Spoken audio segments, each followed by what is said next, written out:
నమస్తే friends, welcome to JPSN food vlogs. ఇవాళ మన కిచెన్లో రెసిపీ వచ్చేసేసి సమ్మర్ స్పెషల్ డ్రింక్ అండి.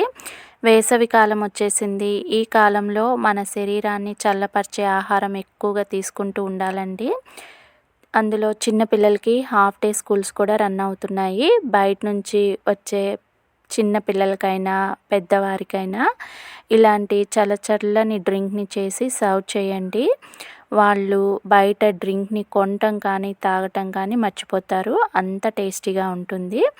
ఇందులో నేను మన బాడీని కూల్ చేసే ఇంగ్రీడియంట్స్ ఎక్కువగా యూస్ చేసి తయారు చేశానండి. ఈ రెసిపీకి కావాల్సినటువంటి ఇంగ్రీడియంట్స్, మేకింగ్ ప్రాసెస్ ఏంటనేది ఇప్పుడు చూద్దాము. ఫస్ట్ స్టవ్ వెలిగించుకొని ఒక ప్యాన్ పెట్టుకుందాము. ప్యాన్ హీట్ అయిన వెంటనే 1/4 కప్పు సోంపు వేసుకొని 1 నిమిషం పాటు ఫ్రై చేసుకున్నాక అదే కప్పుతో 1/2 కప్పు వరకు యాలకులు వేసుకొని 1 నిమిషం పాటు ఫ్రై చేసుకోవాలండి. ఇలా ఫ్రై చేస్తున్న వీటిని ఓన్లీ మీడియం ఫ్లేమ్లో పెట్టుకొని మాత్రమే ఫ్రై చేయాలండి. లేదంటే ఇవి మాడిపోయే ఛాన్సెస్ ఎక్కువగా ఉంటాయి. 1 నిమిషం ఫ్రై చేసుకున్నాక యాలకుల్ని వాటిపైన ఉన్నటువంటి తొక్కులు తీసేసి అందులో ఉన్న గింజల్ని మరలా ప్యాన్లోకి వేసుకొని మరొక నిమిషం పాటు ఫ్రై చేసుకుంటే ఇవి వేగిపోతాయి. వెంటనే స్టవ్ ఆపేసేసి ఇవి ఒక పక్కన పెట్టుకుందాము. అవి చల్లారుతూ ఉంటాయి. ఈలోగా ఇక్కడ మీరు చూస్తుంది వచ్చేసేసి సబ్జా గింజలండి. ఇక్కడ నేను 2 స్పూన్స్ సబ్జా గింజలు వాడుతున్నాను. వీటిని ఒక కప్లోకి తీసుకొని వాటర్ వేసుకొని నానబెట్టుకుందాము.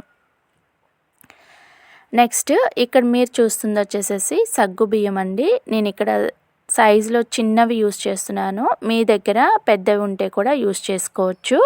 సోంపుని ఏ కప్పుతో అయితే మెజర్ చేసి తీసుకున్నానో అదే కప్పుతో 1 కప్పు వరకు సగ్గు బియ్యం తీసుకొని శుభ్రంగా కడుక్కొని వాటిని ఉడికించుకుంటున్నాను.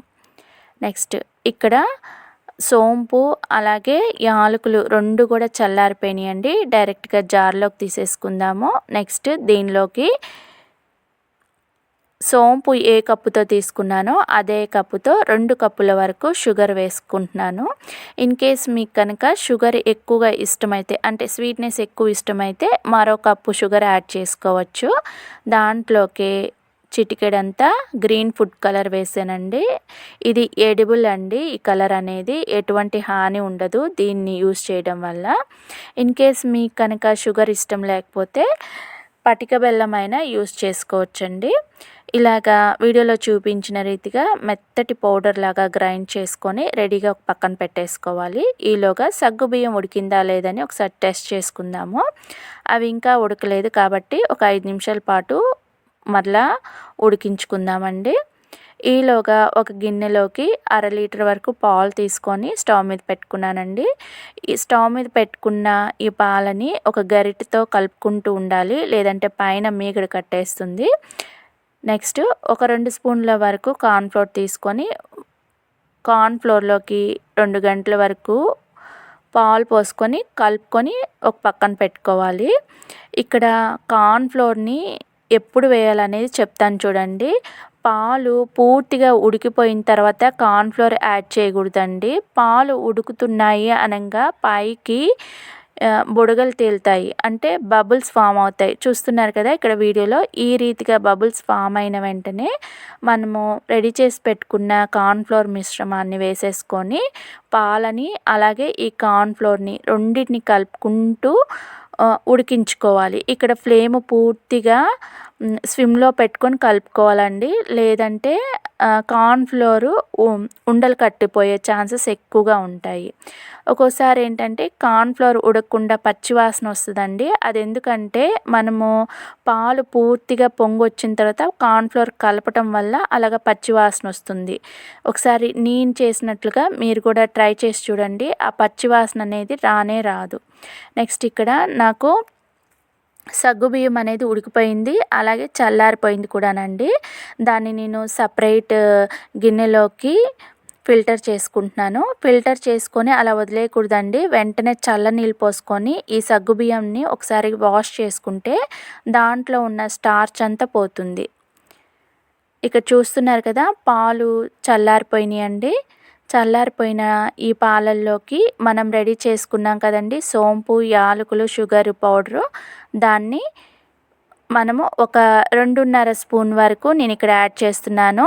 మీకు స్వీట్ ఎక్కువ ఇష్టపడితే 3 స్పూన్ల దాకా వేసుకొని కలుపుకోవచ్చండి. వేసిన వెంటనే కలపాలి, లేదంటే ఉండలు అలాగే ఉండిపోతాయండి. నెక్స్ట్ మనము రెడీగా పెట్టుకున్నటువంటి సగ్గుబియ్యం కూడా వేసేసుకుందాము. అలాగే ఇక్కడ నేను డైరెక్ట్గా ఐస్ క్యూబ్స్ కూడా వేసేస్తున్నాను. ఎందుకంటే మనము దీన్ని ఫ్రిడ్జ్లో పెట్టి ఒక 3 అవర్స్ దాకా చల్లారిన తర్వాత తీయాలంటే టైం ఉండదు. కాబట్టి నేను డైరెక్ట్గా ఐస్ క్యూబ్స్ వేసేస్తున్నాను.